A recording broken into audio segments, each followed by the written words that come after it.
noite, irmãos. Mais uma vez estamos aqui com esse só propósito de estar ouvindo a santa mensagem do Senhor, onde nós iremos passar algum momento aqui ouvindo a palavra do Senhor. Neste momento de evangelismo, onde a palavra do Senhor vai ser lida e exposta e explicada para nós, com o propósito de alcançar almas para o reino de Deus. Neste momento nós vamos fazer uma leitura que se encontra em Efésios capítulo 2, versículo 11 ao 13. Leiamos junto. Portanto, lembrai-vos de que, noutro tempo, éreis gentios na carne, e chamados de incircuncisão pelos que na carne se chamam circuncisão, feita pelas mãos dos homens, que naquele tempo estáveis sem Cristo, separados da comunidade de Israel, e estranhos aos concertos da promessa, não tendo esperança e sem Deus no mundo. Essa última palavra, sem Deus no mundo, nos traz uma reflexão, né? Onde nós estávamos sem Cristo, né? Mas hoje, pela obra perfeita que Jesus realizou na dura cruz do Calvário, nós podemos chegar na santa presença do Senhor e chegar com ousadia. Vamos fazer uma oração neste momento e logo em seguida nós teremos alguns louvores. Senhor, nosso Deus e nosso Pai, queremos neste momento agradecer ao Senhor por estarmos aqui e pedimos ao Senhor que através do Teu Santo Espírito possa, ó Deus, ser como mensageiro desta noite e que assim, Pai, a Tua Santa Palavra vai ser lida e ensinada aos nossos corações, exposta a nós, e que vidas possam ser transformadas e vidas sejam ganhas para o Teu reino. Esta oração que fazemos em nome de nosso Senhor Jesus, oramos. Amém. Neste momento agora vamos passar para o período da mensagem.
para sempre exaltado é, para sempre adorado é, para sempre ele vive, ressuscitou, ressuscitou.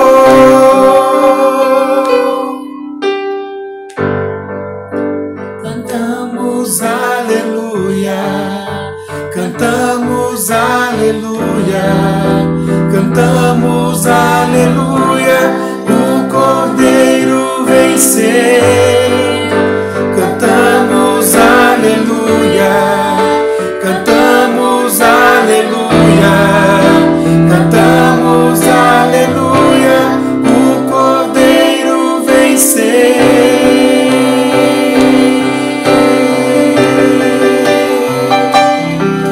Para sempre exaltado é, para sempre adorado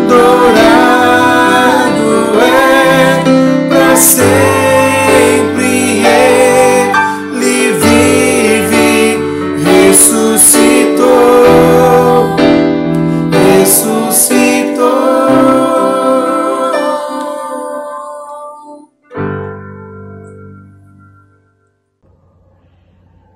Boa noite, irmãos. Boa noite, irmãs. Boa noite àqueles que nos assistem pela internet. E para mim é um motivo de muita alegria e satisfação poder participar essa noite do culto com os irmãos aí em Muriaé. E espero que Deus possa falar ao seu coração, assim como tem falado ao meu. Eu quero essa noite explorar um pouquinho, assim como tantos outros têm feito, um pouquinho o tema do coronavírus, né, da pandemia. É um tema interessante que a gente pode usá-los para verificar algumas verdades desses dias, ok? Então, com uma parte introdutória da nossa mensagem, nós podemos dizer que temos presenciado que o mundo ele foi simplesmente abalado pela pandemia do novo coronavírus. Praticamente todas as nações do mundo foram afetadas. O Covid-19 expôs ainda mais o grave problema da questão da saúde e, ao mesmo tempo, agora provocou um verdadeiro terremoto na economia mundial. Tudo isso vai provocar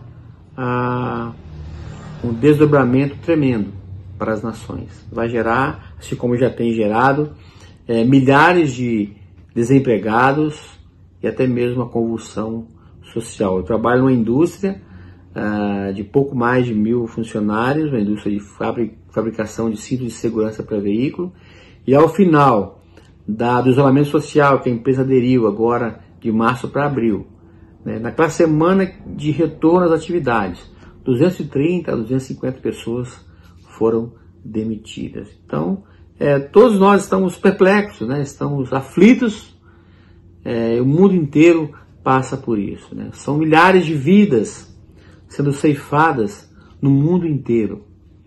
E todos os esforços, né, que as nações têm feito ainda não têm uma solução pronta e eficaz para erradicar, para subjugar esse mal. Então, eu quero pensar nessa parte introdutória sobre 3 verdades que nós podemos constatar durante essa pandemia. A primeira delas é que o poder econômico não é capaz de resolver as maiores tragédias da humanidade.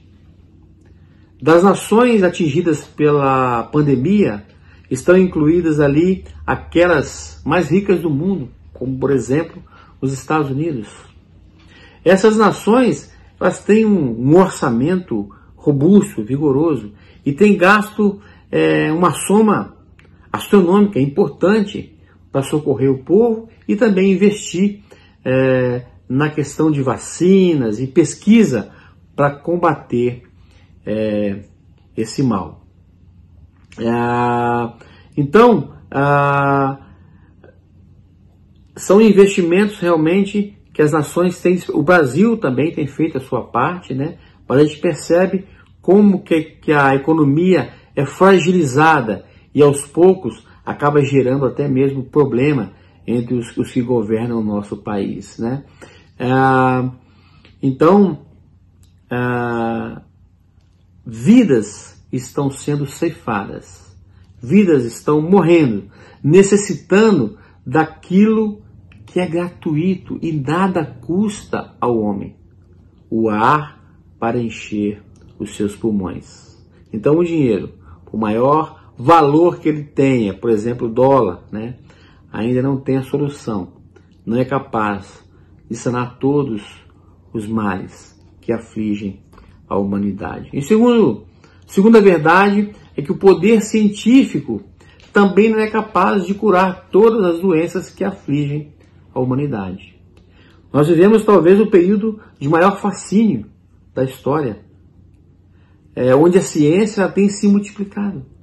A medicina é uma das áreas que mais avançou nesses últimos anos, com descobertas importantíssimas, vacinas, remédios, capacidade de diagnóstico, enfim.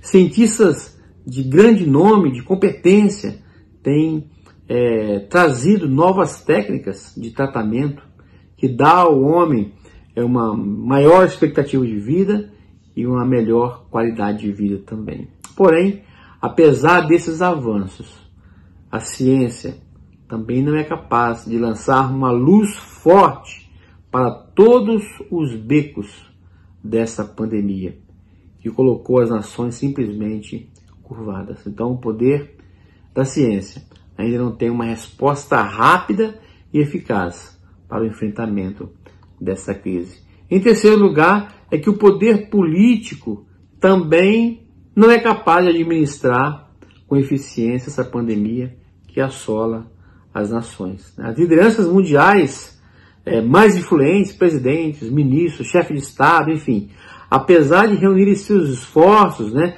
os seus recursos, não têm conseguido aplacar, né, e dar uma resposta eficaz para vencer essa pandemia. Pelo contrário, nós percebemos, como no Brasil, que gerou apenas um conflito entre o governo federal, estadual, municipal, enfim, né? Era o momento de unir esforços, de unir energia para o combate à pandemia e também para poder dar um socorro à questão da economia, mas simplesmente a coisa tem cada vez mais piorado. Esperamos que isso mude no nosso país. A própria OMS, a Organização Mundial da Saúde, né, com os seus avanços, com os seus esforços, também não conseguem sanar esse mal, propor algo eficaz.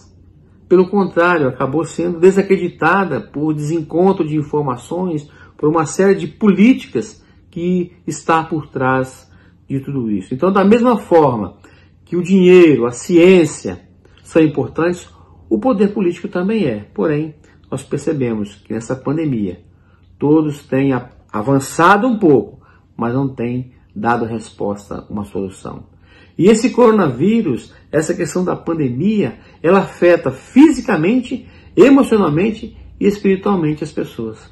Eu trabalho nessa empresa que eu trabalho, tem uma colega que eu tenho bastante contato devido às minhas atividades, e ao retorno do isolamento social, quando fui tratar de alguns assuntos com ela, eu percebi que ela já vinha com o borrifador de álcool na mão, já julgava, se afastava, né?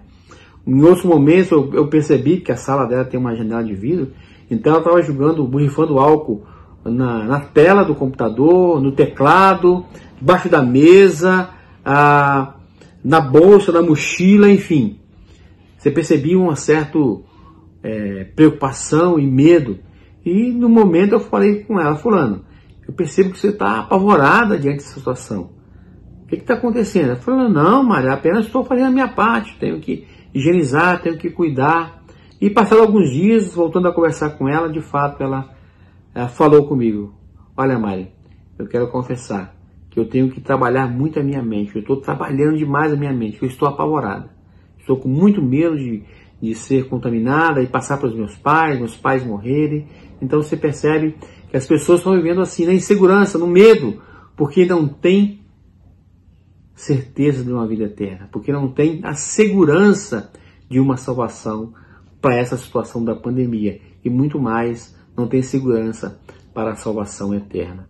Então, o fato é que os recursos desse mundo são colunas frágeis demais para manter a humanidade de pé. A capacidade dos homens é insuficiente para cessar, para extinguir os males que nos afligem. É necessário, portanto, reconhecer que precisamos de Deus. Só dele pode vir o nosso socorro. Uma outra fato importante que nós precisamos saber ou relembrar é que existe um vírus que é muito pior do que o Covid-19. Um vírus que já atingiu e contaminou todas as pessoas em todos os lugares do mundo, que é o vírus do pecado. Não há um sequer que não seja contaminado pelo vírus do pecado. O vírus do pecado, ele é capaz de destruir o corpo, a vida e ainda provocar a morte eterna e a separação eterna de Deus. Bom, pode surgir uma pergunta, mas por que então as pessoas não ficam tão alarmadas e nem com medo do vírus do pecado? Sabe por quê? Porque ao contrário do novo coronavírus, que de imediato apresenta os sintomas de morte, o pecado, ele provoca uma sensação de falso prazer da vida e da carne. A palavra de Deus nos fala lá em 1 João 2,16 sobre a concupiscência, a cobiça da carne, a cobiça dos olhos e a ostentação dos bens não provém do Pai, mas do mundo. Ou seja, os maus desejos da natureza humana, a vontade de ter o que agrada aos olhos e o orgulho pelas coisas da vida não provém do Pai, mas do mundo. E por exemplo, como exemplo, é como alguém que usa drogas, seja ela qual for. A pessoa introduz aquela substância no seu corpo, no seu organismo, e de imediato ela tem aquela sensação de alívio, de prazer, porém os seus órgãos internos vão sutilmente sendo afetados, sacrificados, corroídos. A sua família vai lentamente sendo destruída e a sua alma e o seu espírito vão se apagando sem que a pessoa perceba. Felizes são aqueles que a tempo percebem que estão contaminados pelo vírus do pecado e buscam em Deus a cura para esse mal. Então eu quero, nos minutos finais, meditar em um trecho da palavra de Deus que está em Filipenses capítulo 1 e versículo 6. Eu tenho aqui nas minhas anotações já registrado. Abra sua Bíblia e leia comigo aí. Filipenses capítulo 1, versículo 6. Estou plenamente certo de que aquele que começou boa obra em vós há de completá-la até o dia de Cristo Jesus. Mais uma vez, estou plenamente certo de que aquele que começou boa obra em vós há de completá-la até o dia de Cristo Jesus. Então, a salvação ela é uma providência divina e não do homem. Por isso que a pandemia não resolve Os recursos do homem não resolvem, mas Deus resolve o problema do pecado. Deus planejou a nossa salvação na eternidade. Ele está executando essa salvação no curso da nossa história e vai consumá-la no dia de Cristo Jesus. Então, se Deus é o idealizador, o executor e o consumador da nossa salvação, então eu gostaria de pensar com os irmãos, com os amigos, sobre 5 verdades solenes sobre a nossa salvação. Se há um tema para a nossa mensagem, é a segurança da salvação. Porque a salvação, ela não está sob a ameaça do vírus do pecado. Então, a primeira verdade que eu gostaria de ver com vocês é que a salvação, ela é uma obra de Deus. O apóstolo Paulo diz que é o próprio Deus quem opera em nós a salvação. Foi Deus quem nos amou primeiro e nos escolheu em Cristo antes dos tempos eternos. É Deus quem nos dá vida e nos fará ressuscitar com Cristo. É Deus quem abre o nosso coração, abre os nossos olhos para que a gente possa contemplar a sua gloriosa salvação. Tudo provém de Deus, que nos reconciliou consigo mesmo por meio de Cristo Jesus. O nosso papel é abrir o coração, reconhecermos que estamos contaminados pelo vírus do pecado, confessar o nosso pecado e pedir para que Deus transforme a nossa vida. Então essa foi a primeira verdade. A segunda verdade é que a salvação, ela é uma excelente obra. A salvação é obra de Deus Pai, Filho e Espírito Santo, em nós e por nós. Ela foi cumprida, ela foi efetuada, ela foi encerrada quando o Senhor Jesus desceu do céu a este mundo. Nós vemos lá em João, e o Verbo se fez carne e habitou entre nós. Então essa obra ela foi consumada na cruz do Calvário, na cruz de Cristo, quando ele assumiu o nosso lugar, carregando sobre o seu corpo os nossos pecados. O Senhor Jesus, ele pagou a nossa dívida e nos redimiu com o seu sangue. Em Colossenses 2, versículo 13 e 14, nós temos: quando vocês estavam mortos em pecados e na incircuncisão da carne, Deus os vivificou juntamente com Cristo. Ele nos perdoou todas as transgressões e cancelou a escrita de dívida que consistia em ordenanças e que nos era contrária. Ele a removeu, pregando-a, cravando-a na cruz. Essa obra ela é aplicada em nós pela ação do Espírito Santo. A nossa salvação ela não é conquistada por obras dos homens, por obra humana, mas é pela graça de Deus em nosso favor. Em terceiro, primeiro, nós temos então que a salvação é uma obra de Deus. Em segundo lugar, que a salvação é uma excelente obra. A terceira verdade é que a salvação é uma obra de Deus em nós. O apóstolo Paulo, ele dá ênfase quando ele diz que a boa obra de Deus é em nós. Ao salvar-nos, então, Deus nos transforma. Ao chamar-nos, Deus nos regenera, nos revivifica pelo poder do seu Espírito. Ao agir em nós, ele nos dá um novo coração, uma nova mente, uma nova vida. Tudo se faz novo em nossa vida. Nós passamos a ser uma nova criatura. Lá em 2 Coríntios 5,17, a palavra de Deus nos diz: portanto, se alguém está em Cristo, é nova criação, é nova criatura. As coisas antigas já passaram, eis que se fizeram novas. Portanto, quando a palavra de Deus ela diz que tudo se fez novo, ela não quer dizer que você ou eu fomos melhorados como se fosse um pneu recalchutado. Quem dirige caminhão e quem trabalha em empresa de recalchutagem de pneus, como o Zé Lúcio, que trabalhou muitos anos nesse ramo sabe a diferença de um pneu novo e de um pneu recalchutado. Então Deus não faz nada recalchutado.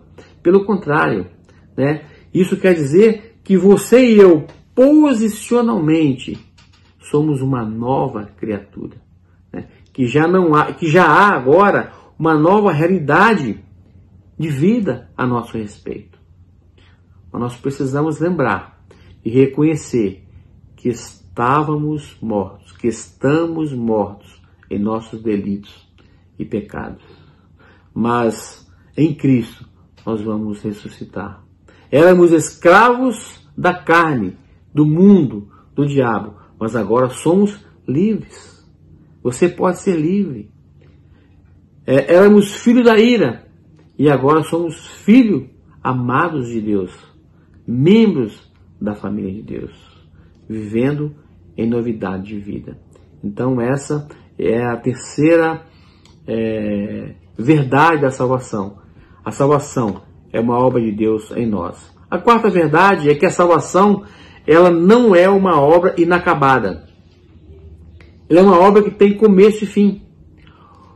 O mesmo Deus que começou a boa obra em nós vai completá-la até o dia de Cristo Jesus. Podemos relembrar então alguns aspectos da salvação, daqueles que crê e entrega a sua vida a Cristo. Né? Então, nós somos salvos com respeito à justificação, ou seja, Deus nos salvou da condenação do pecado. Esse é o primeiro aspecto da salvação. Mas Deus prova o seu próprio amor para conosco pelo fato de ter Cristo morrido por nós, sendo nós ainda pecadores.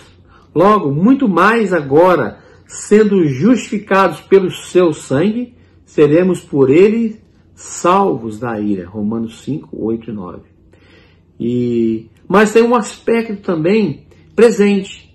Nós estamos sendo salvos com respeito à santificação. Ou seja, Deus está nos salvando do poder do pecado. Isso nos fala com respeito à santificação que temos que ter diante de Deus. E no tempo futuro é que os salvos com respeito à glorificação. Deus nos salvará da presença do pecado. A obra de Deus em nós, ela tem um começo e fim. Deus não vai abandoná-la pela metade, no meio do caminho. Nossa salvação, ela está garantida por Deus. Está selada por Deus. Em 2 Coríntios 1, versículo 21 e 22, a palavra de Deus nos diz: ora, é Deus quem faz em nós e vocês permanecemos firmes em Cristo.